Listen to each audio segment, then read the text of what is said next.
Um, how will we organize us to minimize risks of accidents, etc., in our mines, and how are our labor treated by Africa Mineral? Well, firstly, our labor, I would like to think we already treat better than the minimum wage that's required to be paid. Because on one of our little locations, we were already providing people with a meal once a day, additional to earning the correct wage.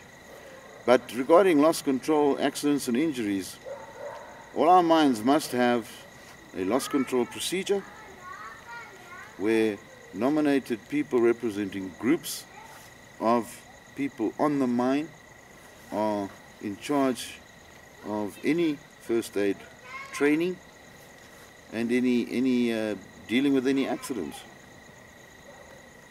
I was trained in South Africa where first aid and loss control were more important some days than the actual profits of the mine. So from an environmental point of view, you're required to have it. From a moral point of view, you should have situations that can handle any disaster on your mine and give first aid to save a life. Can you describe the activities from production to sales of the gold and how you mitigate the risks for theft and robbery?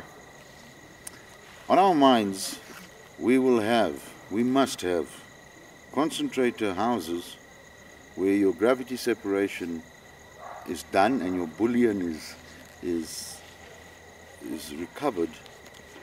That one must be protected by electric fence, both inside the building and outside. A security department that is armed. This is imperative. And even perhaps it's not that expensive these days to install CCTV on your mines. A safety deposit box, or a safe that you cannot just blow open with explosives. And then transport of your gold from site to market must be of the highest security possible. How? Well, there are security companies in this country who provide that very service. They normally have 3 vehicles, all armored vehicles, all have a safe on board, and you never know which one's got the bullion. So one of them will have bullion, the other 2 are just deterrents. You can either use that situation or have your own in-house system similar to that. How do you sell the gold physically? To who? The gold, you have 2 channels of sale.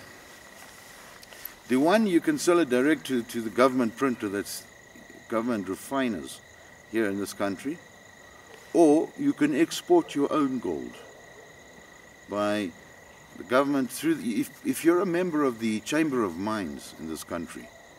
The Chamber of Mines currently, or until recently, were the only people with an export permit. And by being a member of them, you have your gold assayed at the government refinery and given a certificate for its export and then exported. Okay, now I have a final question, and it's what is your view on the future of Africa Mineral? I believe our future can be dictated by us. If we want to make a success of it and go for it, the opportunities are there. If we employ the appropriately experienced and qualified people to manage the investment along a predetermined plan, your profits are going to come. We have the opportunities, and we need to move as fast as our investor will allow us to move at.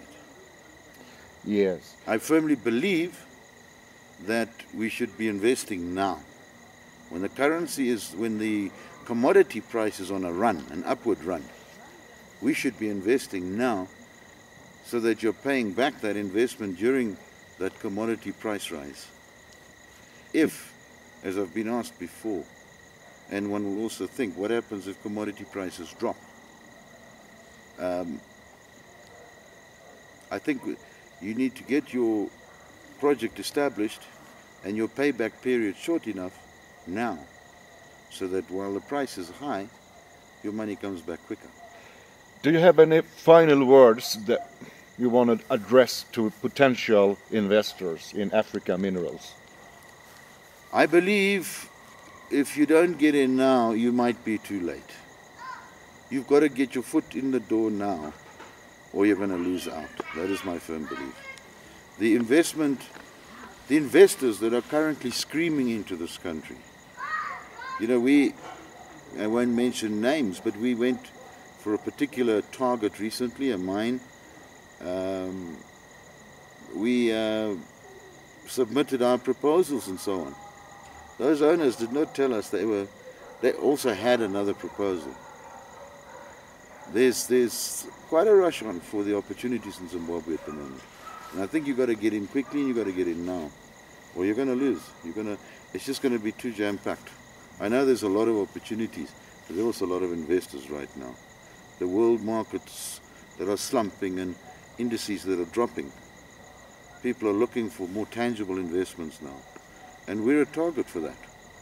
But if you don't get in now, you're going to lose out. Okay, Case. Thank you very much. Thank you.